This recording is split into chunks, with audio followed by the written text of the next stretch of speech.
Jadi memang alhamdulillah tadi Pak Presiden di pagi hari sudah menyampaikan hal-hal yang berkaitan dengan apa yang sudah dilakukan oleh beliau. Salah satunya adalah bagaimana kemudian pemerintahan Pak Jokowi ini sudah mengerjakan jalan nasional kurang lebih 2042 ya tadi ya, kilometer jalan tol plus jalan desa 311.000 kilometer di desa-desa, kemudian hal-hal terkait dengan infrastruktur, bendungan, bandara, kemudian konektivitas antara satu desa ke desa sehingga produksi dari desa itu bisa kemudian didistribusikan dari desa ke kota.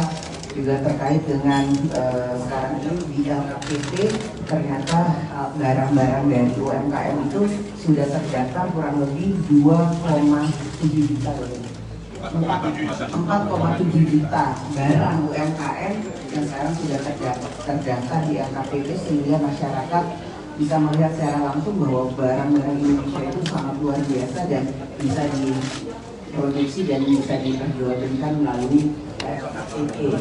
Jadi dengan hal-hal yang sudah sangat baik dilakukan oleh Pak Jokowi dengan pemerintahan di periode kedua ini, tentu saja kami berharap keberlangsungan pelaksanaan semua program itu nantinya bisa dilanjutkan oleh PDI Perjuangan plus insya Allah Presiden dari PDI Perjuangan, dan kami siap untuk melaksanakan hal tersebut, meneruskan hal-hal yang baik untuk bangsa dan negara, tentu saja rakyat, dan kesinambungan serta sinergisitas itu tentu saja akan kami jaga. Dan salah satu hal yang akan dilakukan yaitu melalui rakernas ini bahwa akan ada sinergitas, keberlangsungan, kesinambungan apa yang sudah dilakukan oleh Presiden Jokowi dengan pemerintahannya di periode 1 dan periode 2 dengan nanti pasca tahun 2024. Itu sebagai pengantar yang bisa kami sampaikan. Dan proses pemilu tetap akan dilaksanakan, tahapan-tahapan pemilu 2023 ini sudah dilaksanakan, sehingga menuju tahun 2024 atau pemilu tahun 2024 insya Allah akan berjalan dengan baik, lancar, jujur, adil, dan yang pasti santun dan bergembira. Pesta demokrasi rakyat adalah pesta untuk rakyat yang bahagia, senang, damai, tentrem, jadi nggak gontok-gontokan, nggak ribut, dan tapi berjalan secara damai. Itu pengantarnya. Ada pertanyaan bisa ditanyakan kepada yang ada di sini, juga ada Pak Ganjar.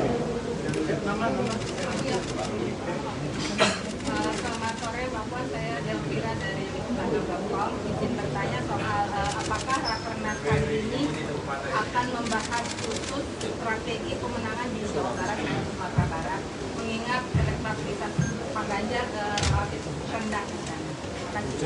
Pemetaan tentu saja terus dilakukan. Tadi juga dalam paparan yang saya sampaikan, saya juga menceritakan bagaimana peta politik dinamika hari ini bukan hanya untuk PDI tapi kota nasional. Begitu juga tadi Pak Ganjar sudah menyampaikan setelah beliau ini pergi keliling daerah, beliau concern bahwa membangun bangsa dan negara itu tidak bisa hanya dilakukan sendirian, tapi tentu saja bersama-sama, solid, bisa bergabung bersama dengan rakyat, bergotong royong bersama dengan rakyat. Strategi Jawa Barat, Sumatera, dan lain-lain tentu saja menjadi satu strategi bagi PDI Perjuangan, bukan hanya untuk menambah elektoral suaranya Pak Ganjar sebagai calon presiden PDI Perjuangan, tapi bagaimana kemudian merebut kantong-kantong PDI Perjuangan untuk bisa dipertahankan dan meluaskan atau melebarkan posisi dari PDI Perjuangan di semua daerah.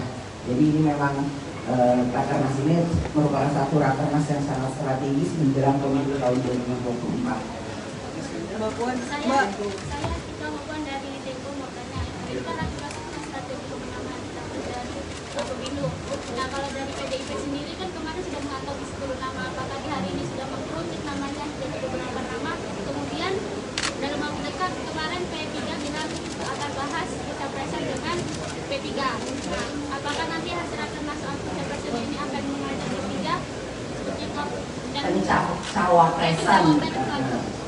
Cawapresan nama kan banyak, saya 10 kalau boleh saya sebut yang ada di media, Pak Mahfud, sudah masuk namanya Pak Erick Thohir, Pak Ridwan Kamil, Pak Sandiaga Uno, kemudian ada Pak AHY, ya kan, Pak AHY, Pak Pak Erlangga, ya kan. Nama-nama itu ya masuk dalam peta yang ada di PDI Perjuangan.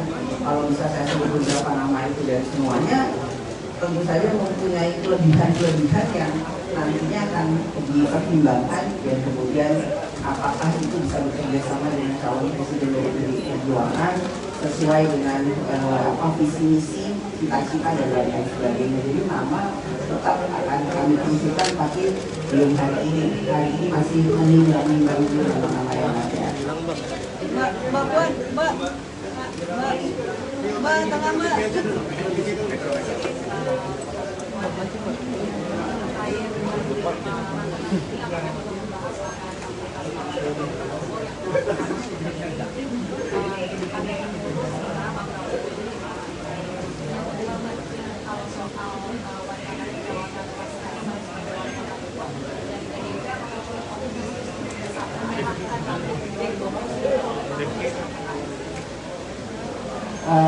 Untuk Kaesang, Mas Kaesang, boleh juga ya, ini masuk Depok ya, jadi nanti PDI Perjuangan pertimbangkan. Oh, pilkadanya masih 2024, tapi ya nanti saya tanya Mas Kaesang, berminat atau enggak masuk PDI Perjuangan, betul. Kemudian tadi apa? Elektabilitas survei itu tentu saja menjadi salah satu patokan bagi kami, dan kami PDI Perjuangan juga Pak Ganjar sudah memahami bahwa dinamika naik turunnya elektabilitas dalam survei itu harus dikaji secara matang dan dicerna secara lebih mendalam. Namun yaitu salah satu hal yang harus kami lakukan adalah bagaimana kemudian bisa mendorong Pak Ganjar untuk bisa bukan saja surveinya naik, tapi memang bisa diterima oleh rakyat. Itu menjadi salah satu hal yang harus dilakukan. Mbak Puan, Mbak. Ya, silakan. Ya, Mbak. Selamat sore, saya Nia dari Harian Kompas, Mbak. Ada dua pertanyaan. Yang pertama, apakah isu-isu yang dibahas di Rakernas ini akan menjadi bagian dari visi dan misi yang diusung oleh Capres dari PDI Perjuangan? Nah, kemudian yang kedua, boleh minta tanggapan Mbak Puan dan Pak Ganjar mungkin ya, soal apakah di pidato pengarahan Pak Jokowi tadi menambah keyakinan seluruh kader PDI Perjuangan akan dukungan Pak Jokowi terhadap Pak Ganjar, karena kan selama ini dispekulasikan dukungannya tidak sepenuhnya mengarah ke Pak Ganjar gitu ya Pak. Terima kasih, selamat sore Mbak. Yang saya pahami hari ini Pak Jokowi sebagai Presiden Republik Indonesia hadir di Rakernas PDI Perjuangan, memberikan masukan, memberikan gambaran apa yang sudah beliau lakukan dan beliau laksanakan sebagai Presiden periode, dan berharap bahwa apa yang sudah beliau laksanakan itu bisa diteruskan oleh PDI Perjuangan beserta presidennya PDI Perjuangan yang akan datang, insya Allah, amin. Jadi silakan aja di Serna sendiri kira-kira apa ya kalau kayak begitu ya harapannya. Saya juga nggak bisa kemudian mengklaim atau kemudian mengatakan pasti nanti dianggapnya sepertinya presiden terlalu intervensi atau cawe-cawe secara berlebihan.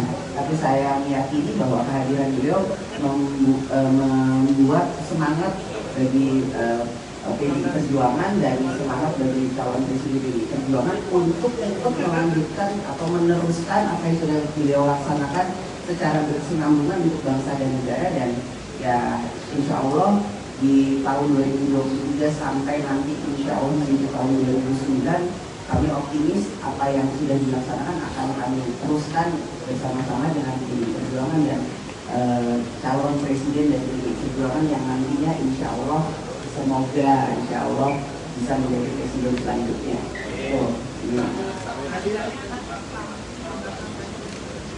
Visi misi belum dibahas hari ini, namun akan menjadi salah satu hal yang menjadi masukan dari semua DPD bagi visi misi calon presiden. Tapi kan visi misinya itu nanti masih panjang, jadi mungkin masih bisa ditambah, masih bisa dikurangi, masih bisa diganti. Yang pasti calon presidennya bersepakat bahwa sebagai calon presiden yang diusung oleh PDI Perjuangan, visi misinya itu harus sama atau tidak, atau bersinergi dengan visi misi Pak Jokowi untuk bisa meneruskan apa yang sudah dilakukan oleh Pak Jokowi sebelumnya. Itu ya Mas ya.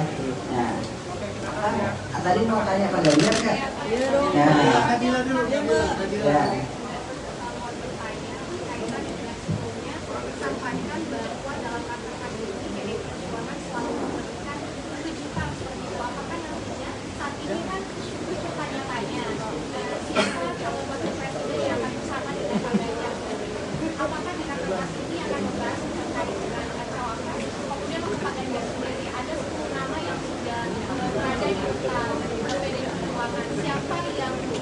Pak Ganjar itu mendekati sama seperti itu untuk visi dari Pak Ganjar sendiri. Sebagai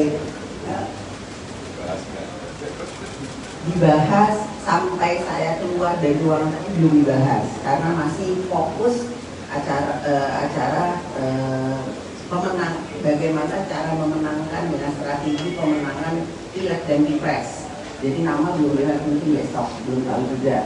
Dan kemudian kami meminta masukan dari seluruh DPD ya, untuk memberikan update di wilayahnya masing-masing. Kemudian ya cawapresnya tadi saya sudah sampaikan beberapa nama yang kemudian sudah kami pertimbangkan. Tentu saja nanti cawapres itu akan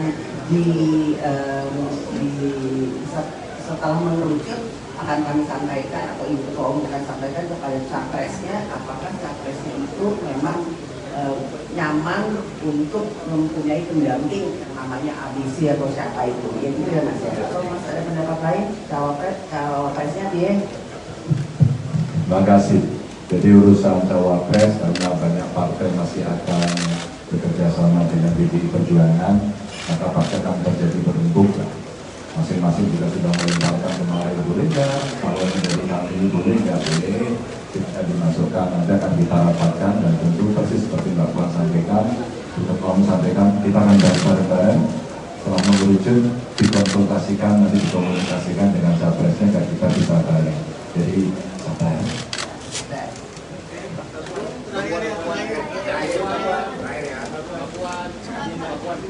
Soal acara yang mana?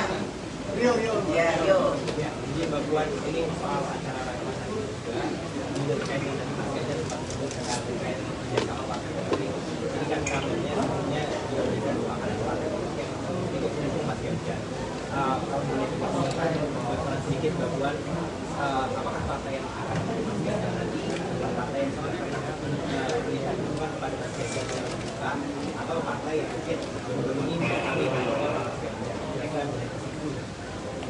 Intinya PDI Perjuangan membuka pintu seluas-luasnya selebar-lebarnya untuk semua partai itu bekerja sama dengan PDI Perjuangan. Namun tentu saja untuk bisa ada kesamaan, tentu saja perlu ada pembicaraan intensif yang harus dilakukan sehingga kita bisa mempunyai satu cita-cita, satu visi, satu misi yang memang klop untuk kemudian bekerjasama bersama-sama. Jadi memang partai parlemen ataupun partai non parlemen sedang kami lakukan komunikasi yang intensif. Nah, dan mulai kemarin sudah D3, kemudian alhamdulillah PAN sudah bersilaturahmi. Nantinya ke depan akan ada partai-partai lain yang akan kemudian datang untuk bersilaturahmi dan kita akan bicara lebih intensif untuk bisa menyatukan, mensinergikan visi dan misi sama-sama demi bangsa dan negara. Cukup? Ya, satu lagi yang perempuan. Ini kan sampai dengan saat ini bahwa Mas Ganjar ini kan sama-sama masih Mas Ganjar masih menjadi kepala daerah, bahwa juga masih sibuk dengan agenda-agenda di DPR. Nah, tapi kira-kira dalam waktu dekat ini sebagai Mbak Puan yang merupakan wakil pemenangan akan turun dari bersama Mas Ganjar yang mungkin memberikan efek kejut gitu supaya ada rebound mungkin nanti akan. Ya pastilah ya itu udah berduaan. Iyalah. Duduknya sebelahan, ngomongnya berdua. Jadi bagaimana kemudian kami bersama-sama bekerja sama bergotong royong untuk menolakkan partai, bekerja bareng untuk bisa memenangkan pilek dan pilpres itu menjadi satu bagian dari strategi atau pemenangan yang akan kami lakukan secara bersama. Kapan waktunya tentu saja, karena memang karena sudah menjadi tugas masing-masing, aspeknya juga terbatas waktunya karena memang masih sebagai kepala daerah harus mengatur tugas dan kewajibannya juga, nggak boleh kemudian malah menjalankan kewajiban yang ada di Jawa Tengah. Saya juga sebagai ketua DPR juga punya tugas dan kewajiban yang harus saya lakukan, tapi paling tidak apa saja yang akan dilakukan itu sudah melalui koordinasi dan kesepakatan bersama dalam penugasan itu. Jadi kita akan berdua kan selalu seirama. Ya, makasih.